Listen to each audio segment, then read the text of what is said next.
E aí, pessoal, o projeto de Alberto Guerra e de Romildo Bolzan se confrontam nas categorias de base.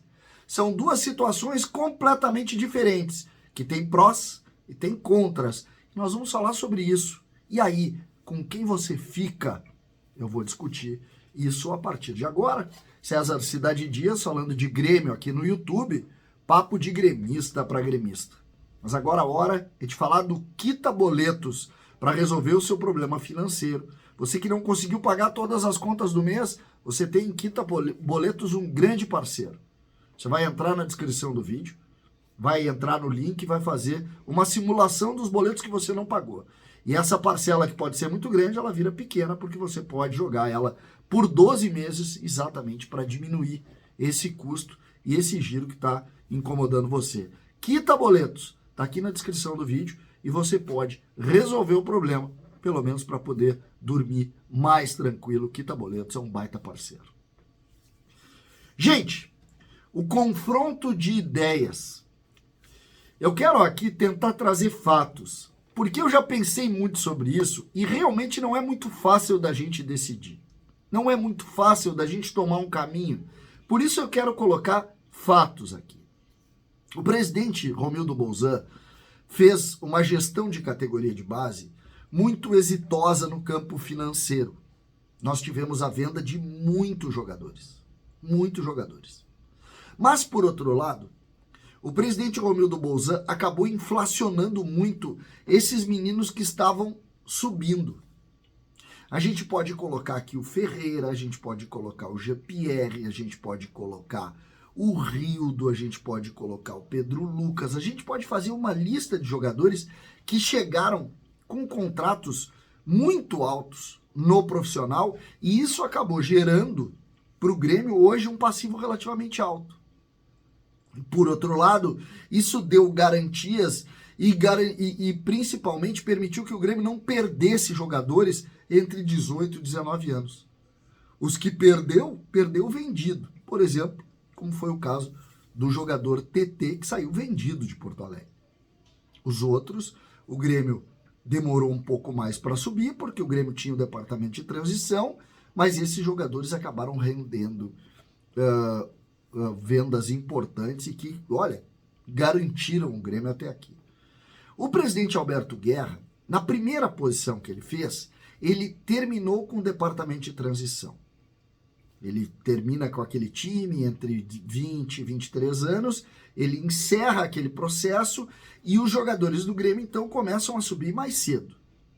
Aí tu tem o Zinho, tu tem o Cuiabano, tu tem agora o Nathan Fernandes, tu tem o Ronald, tu tem o Mila, tu tem o Gustavo Martins, tu começa a ter jogadores muito mais cedo. Uma das críticas importantes que se fazia a gestão Romildo e que atacava Renato Portaluppi era o fato do Grêmio demorar muito para revelar jogadores. Jogadores com 23, com 24, com 22. Agora não. Agora é mais cedo. Essa é a primeira discussão.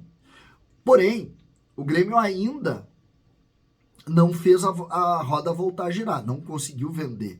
Pretende vender, mas ainda não fez. E aqui vai a primeira discussão que me parece importante. Essas renovações do presidente Romildo, naquele projeto de futebol de base que tinha, o Grêmio acabava investindo. Altos salários. Altos salários. Jogadores faziam o segundo contrato. Quando tem um jogador promissor na base, o primeiro contrato dele é com 16 anos de idade. O segundo contrato dele, ou o dia que vence o contrato dele, é quando ele faz 19 anos. Então, um ano antes, tu chama esse cara e diz o seguinte, pô, ele é promissor. Eu vou lá e dou um aumento para ele, e esse aumento é o que garante depois os contratos. Essa hora, os contratos do presidente Romildo eram altos, na casa de 80 mil, 70 mil, 60 mil, 50 mil, dependendo, obviamente, do talento de cada jogador. O fato é, isso é fato, que o presidente Romildo não perdia esses jogadores. Os jogadores continuavam sob contrato, só que isso, por outro lado, inflacionava muito o processo do Grêmio. Uma escolha, um projeto, repetindo, não quero dar opinião aqui, só estou colocando fatos para a gente entender. Vendo isso, a gente hoje analisa como estão os jogadores do Grêmio, que eles sobem antes, já sob o segundo contrato, mas eles sobem com salários baixos. Você sabia que tem um jogador que joga no profissional, que já atuou no time profissional do Grêmio, que ganha R$8.000? No grupo atual do Grêmio tem um menino que ganha R$8.000 e que está lá jogando no time principal com destaque. R$8.000. Então, mudou. O plano mudou. Por outro lado, a gente precisa dizer que o Grêmio está tendo mais dificuldade para renovar, porque quando tu muda uma política, os meninos que estão surgindo também esperam contratos grandes, porque eles se comunicam com os amigos. Alguns 2, 3 anos atrás. A gente pega aí Pedro Lucas, a gente pega o Rildo, como eu disse, a gente pega o Wanderson, a gente pega meninos que foram vendidos também por muito dinheiro, e tu vê, pô, eles ganhavam um salário que hoje não estão me oferecendo. Por que não estão me oferecendo? E isso acaba gerando também maior dificuldade para os dirigentes da base para renovar esses contratos. Essa é a lógica. E é por isso é que eu faço o questionamento. Qual é o melhor? Porque o Grêmio está perdendo, por exemplo, o Cauã Kelvin. Eu soube das propostas. O Grêmio quer manter um nível de organização mais pé no chão e o pedido do empresário ainda é sobre aquela ótica de um super salário, jogador que receberia acima de R$100.000 pelo segundo contrato, sem saber se vai jogar ou não.